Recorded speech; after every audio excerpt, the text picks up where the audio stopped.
Magpatotoo ko talaga nangyari sa akin. Kasi nung March 20, nag-ultrasound ako at saka CT scan. Ang finding sa akin, ready for operation. Ang sabi ko naman, ready for operation, bakit po?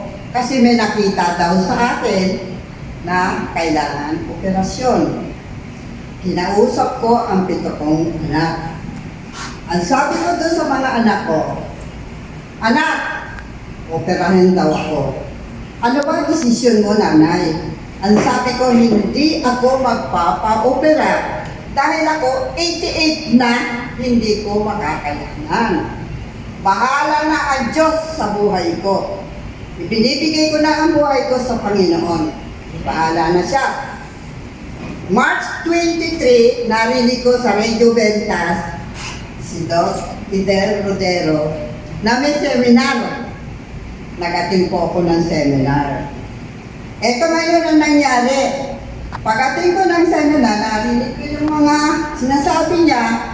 Pero after the seminar, napunta ako sa baba, binigyan ako ng nutrition guide.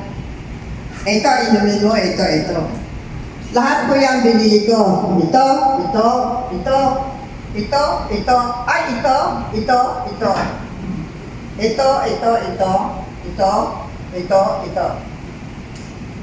March 25, inumpisan ko, ininom po yan lahat. After 1 week, ito ngayon na nangyari sa akin. Putot, pawis, kumakalabre ang tiyan ko. Masarap ang tulog ko, ang dumi ko maitim. Masarap ang kain ko, masarap ang tulog ko. Yun ang naramdaman ko sa 1 week. Pagdating na 1, 2, 3, 4, 5, 6, 7, ito. Nanay, sabi sa akin ng mga anak ko, para ka namang walang sakit. Bakit? Para kang tumaba. Bakit? Kasi nga parang nakikita ko ang sigda mo, kaya ka ng ganyan, para kang kiti-kiti. Sabi ko, siguro yung iniinom ko. At isa pa to, ito, 4 na beses ako umiinom. Ano ang gusto nyo? 4 na beses ako umiinom. Pawis ka takot-takot ang naramdaman. At saka ito, hindi pa nga ako nagigising. Utot na ako, kailangan punta na ako sa CR. Thank you, Lord. Malakas pa ako. Yan ang sinasabi ko. Pero kumusta ma'am yung pinag-iba after Pinag-iba, before and laki ng tiyan ko. Malaki ang tiyan ko eh. Kasi, exercise ako eh. yung liksi nyo kumpara noon at ngayon? Ako, opo. Ano yata yung lumikad dyan ko namin? Ayun ko, hindi ko alam. Kasi malaki ang sinasabi eh. Baka yun na nga ang iputid ng gamot. Yung energy mo ma'am kumpara dati at ngayon? Yung energy ko dati, makain ako parang wala akong ganang kumain. Pero ngayon, ano ba yan? Kahit ang ulam ko kamatis, dilis, nahaluan ko na kasi mahilig ako sa kamatis eh, sa kapitino. Yun ang mahilig ko sa antulamin. Kaya ang tanong ko ngayon, sa 2 linggo, mag-isang buwan na ako ngayon eh. Kasi nag-umpisa ako March rito. 25. Oo, 25 ang inom ko niyan.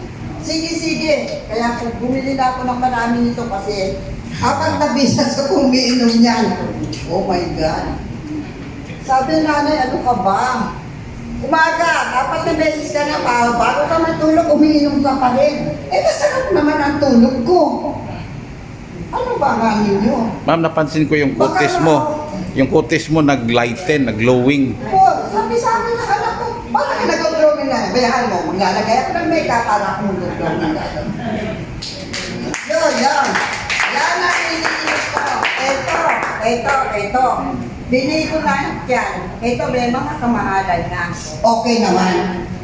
Pupunta ka rito, tapos yan. Hindi ka naman bibili. No, affecting yung ano mo. kailangan bilhin mo para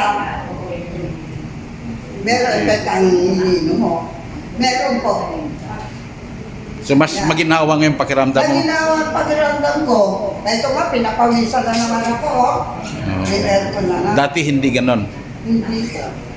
Saka, para akong titik. Gusto ko umikot ako dito. Lakad ng lakad. Sabi nanay, huwag kang lumakad. Ang init-init.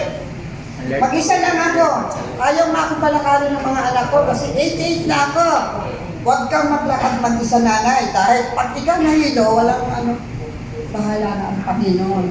Lagi nasa sentro ang Panginoon sa buhay ko. Hindi niya ako pinapabayaan. Kahit sa pagtulog, huwag mo akong pabayaan, Lord.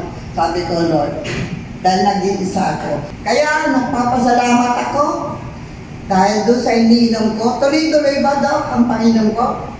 O, sige. Ito ang number 1. 4 na beses ko, ay 3 beses ko ininom yan. Umaga, tanghali, hapon. 4 ng 4 po yan. Kaya, babalik na naman ako rito kung ano na naman ang mararamdaman ko, kung tuloy-tuloy. Kasi ang mga anak ko sasama daw. Kaya nagpapasalamat ako sa iniinom ko na herbal nito, Fidel Ruderos. Number 1. Ito. Yan ang ininom ko sa ito. Number 1. Ang galing nito. Ang galing nito. Saka ito.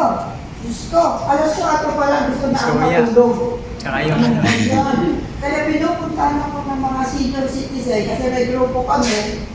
Tulog na si Esther. Ang sarap ng tulog ko. Ito pinaghahalo-halo ko yan eh. Ito. Pinaghahalo-halo ko yan. Totoo po. Kaya sabi na anak ko, ano ba yan, nanay? Pinaghahalo-halo mo. Okay naman. Sabi ko, nagagaling naman. Ay, ako ay gagaling. Hindi ako magpapa-opera. Gagaling ako dito. Amen. Amen. Ma'am, Thank you. Thank you din po sa inyo.